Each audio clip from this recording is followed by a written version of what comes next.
Hello and welcome to a new video where today I'm going to show you how to add binary. And you might be wondering, why do I need to know how to add binary? Well, if you take A-level or GCSE computer science, being able to add binary comes up quite a lot. It's a way that the examples can make a paper seem harder than it really is. This is a thing that's commonly forgotten to be revised. It looks rather challenging, but it's really not that hard.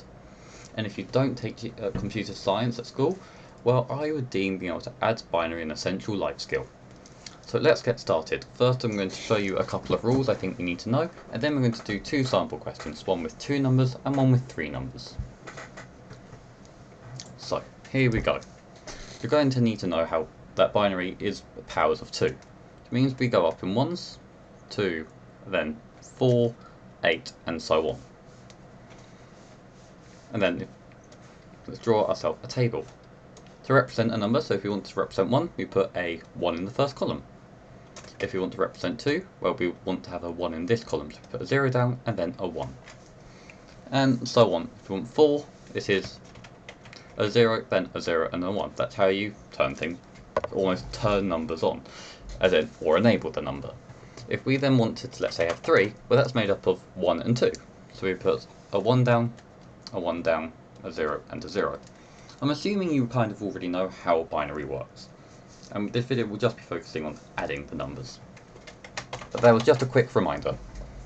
So I think our first rules will be, well, they're very similar to if you were adding in base 10. So if we are going to add a 1 and a 0, well, the same in base 10, a 1 and a 0 is still a 1, and a 0 and a 0 is still a 0. That's the first rule. The second rule is if you break the limit, so a bit like 9 plus 2 goes above 10, or well, 9 plus 1 is 10 or above. Here it is, if you get to 2 or above, you have to have a carry bit, which means we move the number over to the next column. So if we were going to draw ourselves a quick box. Here we go. 1 and add a 1 and a 1 together, well, that would equal 2.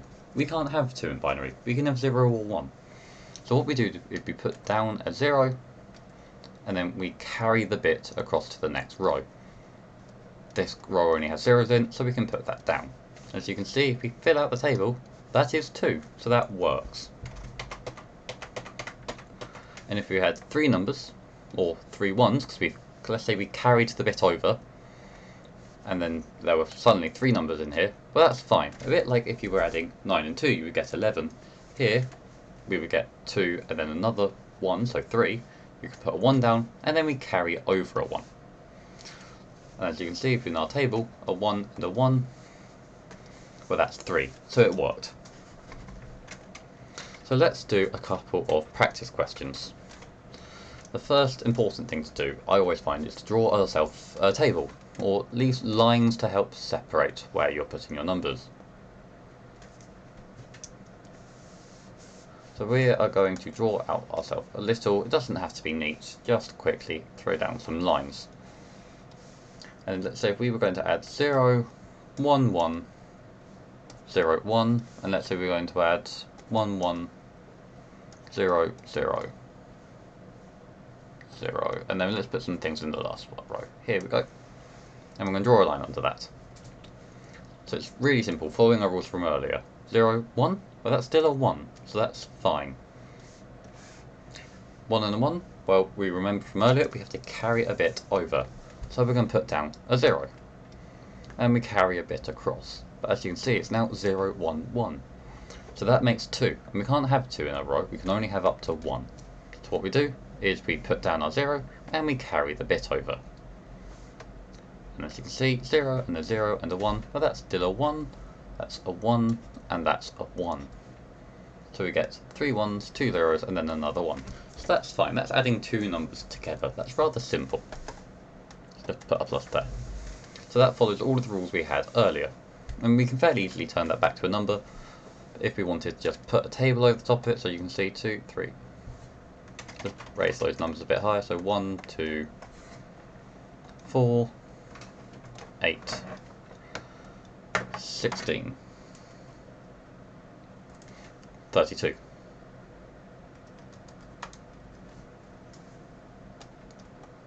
32. And then what we want to do is, well, we want to say is we've got a 1 there, so we're going to do 1 plus, and then our next, if we go along, the next row that has a number 1 in is an 8, so we're going to add our 8. And then we're going to add the 16, and we're going to add the 32, which gives us 57. So what we've just done is we've got 57 from here, which we can prove with our table. So that's fine, that's adding 2 numbers together. What happens if we wanted to add 3 numbers together? Well, I like to do this slightly differently. I like to then split it up. So let's say we were going to add our 3 numbers together. So the first thing I would do is draw out our grid again. I just thought I'd go and type out some numbers so it was easier to read this time. So there we go. We're going to draw out our grid, but we're not going to put all 3 numbers in this grid. We're going to put in the first 2. What we're actually going to do is we're going to add these 2 numbers together and get an answer, and then we're going to add on this answer to get our final answer. So let's put in our first number.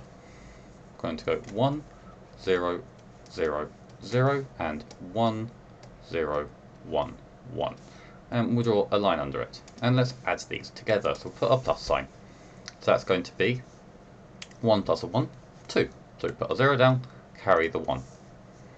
A 1 plus a 0 and a 0, still a 1. Put the 1 down. And these 2 are nice and easy. I'm sure you can do them. Now we're going to get our second number. So 1, 0, 1, 1. And we're going to add these together. So 0 and a 1. 2 1s, so that's a 0, carry the 1, but you can put it in the top corner of our box. But that's a 0, carry yet another 1. A 1 plus a 1 plus a 1, that's a 1. We then carry the 1 and put that down. And why, yes, it would be possible to do this all at once. It suddenly becomes rather messy, and it's really not that clear to follow when you're trying to add 3 numbers together. So I would always recommend, if you're in an exam, let's make fewer mistakes, and we're going to split them up into 2 numbers, and then into another 2 numbers. So why there's an extra step, I think in the end you'd still save time, you'll make less mistakes, so that's how I would recommend doing it.